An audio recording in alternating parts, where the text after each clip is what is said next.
My dear mother, I must tell you something of Helena. The street, with few exceptions, are narrow and crooked, while ditches of mining purposes cross and recross many of them. The buildings are mostly of wood, an occasional stone block delivering the monotony. But there is through all the streets an air of life and bustle which is pleasing to witness and which gives promise of future good for the country. Elizabeth Fisk, July 24th, 1867. Elizabeth Chester Fisk, known as Lizzie, was an early pioneer woman who ventured from Connecticut to Helena, Montana in 1867. Lizzie was born February 18, 1846. She and her sister Fanny were raised by Republican Presbyterian parents. This would later be demonstrated in the values Lizzie had as an adult in the Wild West country of Montana. Lizzie wrote hundreds of letters from Helena to her mother and sister back east. These letters, which are homed at the Montana Historical Society, give a glimpse into Elizabeth Fisk's life, her journey to Helena, to settling in Helena, raising children, and what surrounded her here. Lizzie was not a tolerant person, but her detailed criticism and observation are a historical treasure. Lizzie started a correspondence with Robert Fisk, a Union Army officer, in 1864. The two married in 1867. Robert had already come to Helena, establishing a new newspaper, the Helena Herald, with other Republicans in town. He moved Lizzie to Helena, traveling by steamboat up the Missouri River. Coming west wasn't an easy feat in the early years, and Lizzie chronicled the journey in letters to her mother and sister. June 10, 1867. My dear mother, last Saturday was a day filled with excitement. First and foremost, our steamer stopped to Wood, and according to custom, our First Relief Corps were sent out on picket. Espying a number of antelope running through the defile of the mountains, 5 shots were fired. The mate, immediately supposing an attack had been made by Indians, ordered the crew on board the steamer. The signal was given, recalling pickets, and soon the rope would have cut and have our steamer out to river. Fortunately, a true statement of facts was made, and the fear our people dissipated for myself. I am happy to state I was calm and self-possessing, even though my cheeks may have been blanched and my heart sent up one swift prayer to God for Robert, who I knew was on the shore. But the closing episode of the day was the saddest of all. One of our deckhands lost his footings and fell in the river, and being unable to swim, was drowned before help could reach him. He was a Frenchman who had traveled all over the world. Every exertion was made to save him, and we each and every one grieved to go on and leave the body, which will probably never be recovered. The nature of the river is such that a body lost in its waters is immediately covered with sand, and no trace of it can ever be found. Elizabeth and Robert Fisk arrived in Helena in July of 1867. Lizzie was much relieved to make her final destination. Excitement bloomed within her, as this was a new adventure settling in Helena. At 3 o'clock in the afternoon, we entered Helena and received a warm welcome from our friends here. We were, in truth, almost frozen, and although warmly dressed, our clothing proved inefficient. We felt at home at once in Brother Jim's neat little cottage, and after a warm bath and a change of clothing, we felt refreshed. Brother Jackie came up from the office to welcome us with Mr. Charles R. Stewart, the foreman. Yesterday, Brother Van came in from the mines and is spending a few days with us. July 21st, 1867.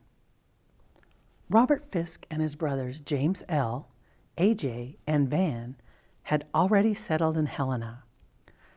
Lizzie and Robert lived at James' home on the corner of Rodney and 7th for a year.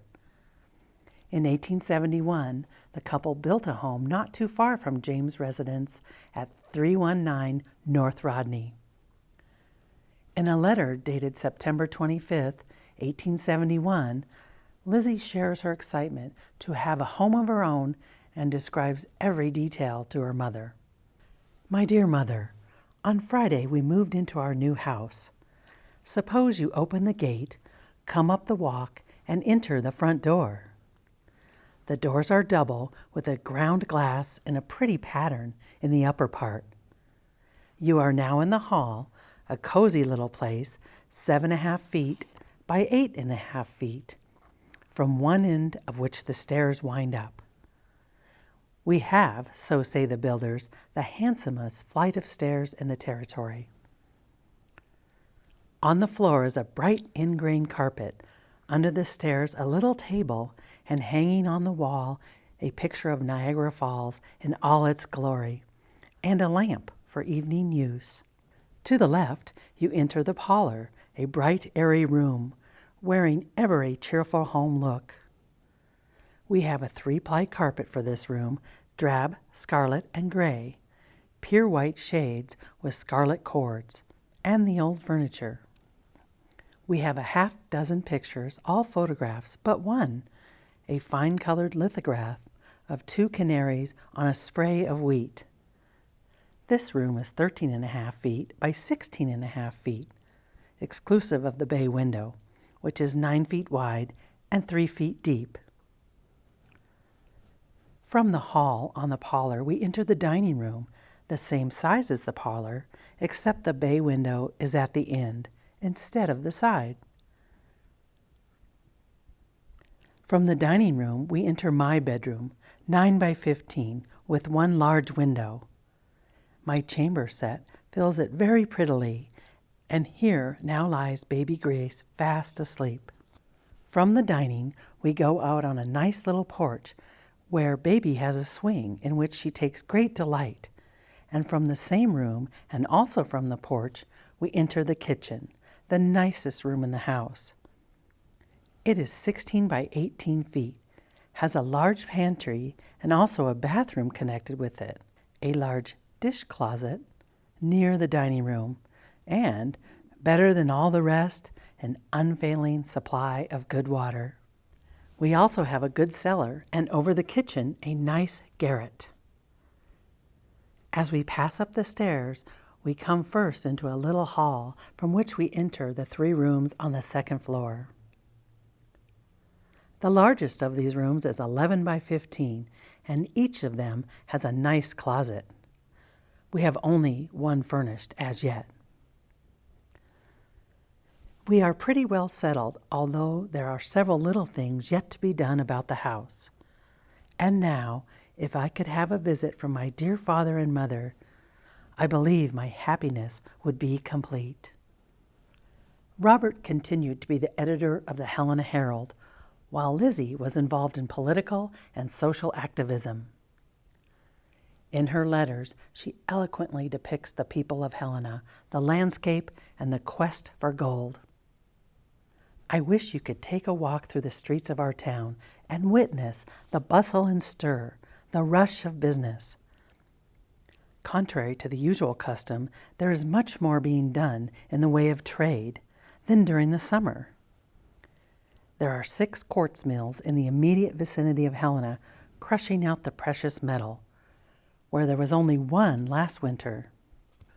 River navigation having closed, few people are leaving the country, and money is consequently spent here. Merchants and other businessmen are advertising largely and furnishing the office a good run of job work. We have much to be thankful for. Main Street, and indeed Broadway, are the present sloughs of despond, and the individual who ventures forth must be possessed of an immense amount of hardihood. The first mention of these highways runs north and south through the gulch. It is very low and uneven, and has sidewalks of wood, up and down and up. Trailing one's clean skirts through the mud is far from pleasant. Why the city was ever placed in this lowland, while all around rise the beautiful hills affording much finer sights, would ever be a mystery, were it not the one magic word, gold. December 15th, 1867. Lizzie's letters mention the weather, the Helena Herald, Native Americans, church activities, social engagements, vigilantes, and the fires that constantly plagued Helena in its early years. She also chronicles the birth and life of her 6 children, Grace, Robbie, Clark, Asa, and the twins, Florence and James. Lizzie was determined to raise her children to be proper Republicans that were only granted an education from suitable teachers.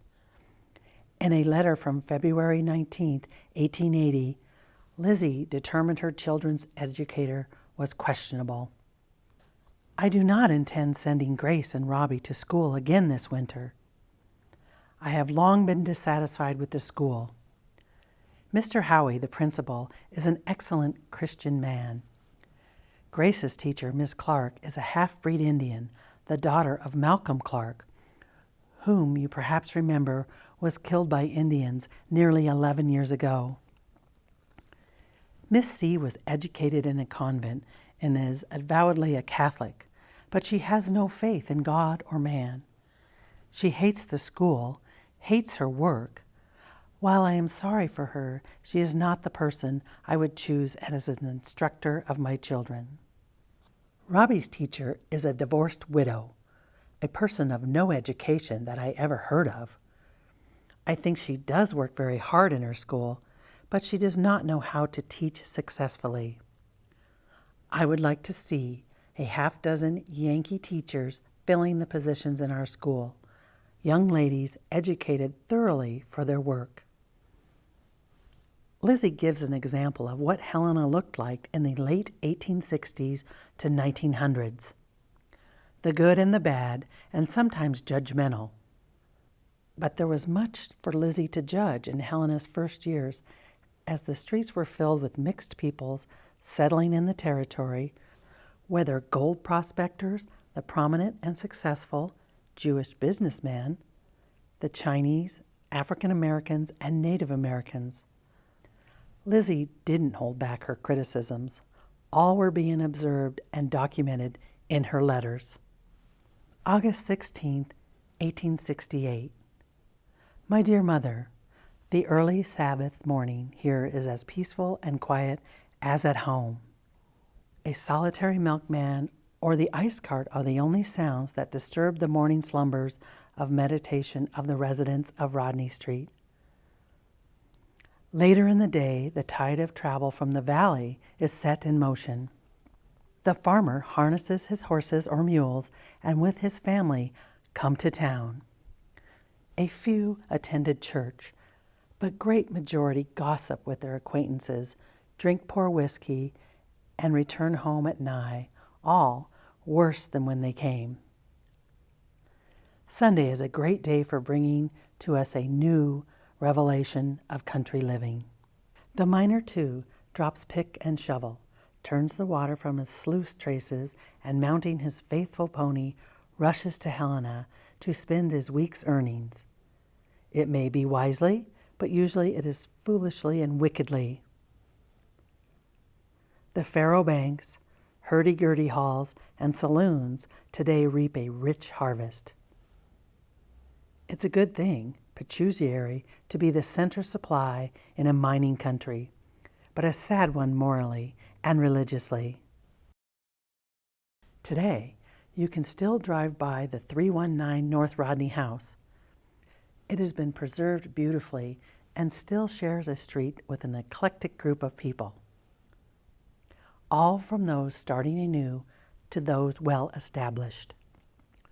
Lizzie's letters give us a historical context of what Helena was like while transitioning from just a mining camp to becoming a permanent settlement. Her accounts of early life in Helena have survived through her letters, and her house, she once wrote those letters, sits peacefully preserved.